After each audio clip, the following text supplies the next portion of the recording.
അപ്പോൾ അതുപോലെ തന്നെയാണ് വാസുകിയുടെ കാര്യം. മഹാദേവന്റെ കഴുത്തിൽ പിണഞ്ഞു കിടക്കുന്ന വാസുകി ശരിക്കും പറഞ്ഞാൽ സർപ്പങ്ങളുടെ രാജാവാണെന്നുള്ള രീതിയിലാണ് അറിയപ്പെടുന്നത്. അപ്പൊ 3 തലയാണ്. അത് പാസ്റ്റ്, പ്രസന്റ്, ഫ്യൂച്ചർ എന്നുള്ള രീതിയിലാണ് കേട്ടിട്ടുള്ളത്. അപ്പോൾ ഈ ഒരു വാസുകി കഴുത്തിൽ വരാൻ വേണ്ടിയിട്ട്, മഹാദേവന്റെ ശിരസിൽ വരാൻ വേണ്ടിയിട്ടുള്ള ഒരു കഥ എല്ലാവർക്കും അറിയാവുന്നതാണ്. ഇപ്പൊ ഈ പറഞ്ഞതുപോലെ കാളകൂട വിഷം പാലാഴി മഥനത്തിൽ വരുമ്പോൾ ആ വിഷത്തിന്റെ ഒരു അംശം സർപ്പങ്ങൾ പൂജിച്ച് ഭഗവാനെ സഹായിച്ചു എന്ന് പറയുന്നുണ്ട്. അതോടുകൂടി കണ്ടാഭരണമായിട്ടിരിക്കാന്ന് പറഞ്ഞു. അപ്പൊ ഞാൻ എപ്പോഴും പറഞ്ഞ പോലെ ശരത്തേടൻ പറഞ്ഞ് എനിക്ക് അറിയാവുന്ന ഒരു കാര്യം, ഈ സർപ്പം എന്ന് പറയുന്നതിനെ തന്നെയാണ് നമ്മൾ പിനാകം എന്ന് വിളിക്കുന്നത്. പിനാകിനെ എന്ന് വിളിക്കും ശിവനെ. അത് ശൂലമാണെന്നാണ് പൊതുവിൽ വിളിക്കുക. ശിവന്റെ ശൂലത്തിന്റെ പേരാണ് പിനാകം എന്നാണ്. ശിവന്റെ ശൂലം മാത്രമല്ല, ശിവന്റെ എല്ലാ ആയുധങ്ങളുടെയും മൂലസ്രോതസ് എന്ന് പറയുന്നത് 7 വർണ്ണങ്ങളോട് കൂടിയിട്ടുള്ള ഒരു സർപ്പമാണെന്നാണ് കൺസെപ്റ്റ്. അതിനെയാണ് വിളിക്കുന്ന പേരാണ് പിനാകം.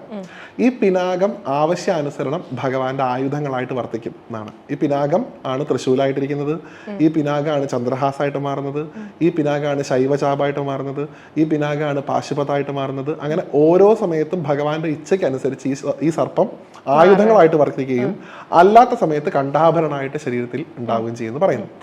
ഈ പിനാകം അല്ലെങ്കിൽ വാസുകി അല്ലാതെ ഭഗവാന് 9, അതും കൂടെ ചേർത്തിട്ടാണെന്ന് തോന്നുന്നു, 9 നാഗങ്ങളെ ഭഗവാൻ ശരീരത്തിൽ അണിയുന്നുണ്ട്. ഇതിനെ നവനാരായണന്മാരെന്നാണ് വിളിക്കുക. ഈ നവനാരായണന്മാരോടെ ചേർന്നിട്ടുള്ള രൂപമാണ് ശരിക്കും മഹാദേവന്റെ രൂപം എന്ന് പറയുന്നത്.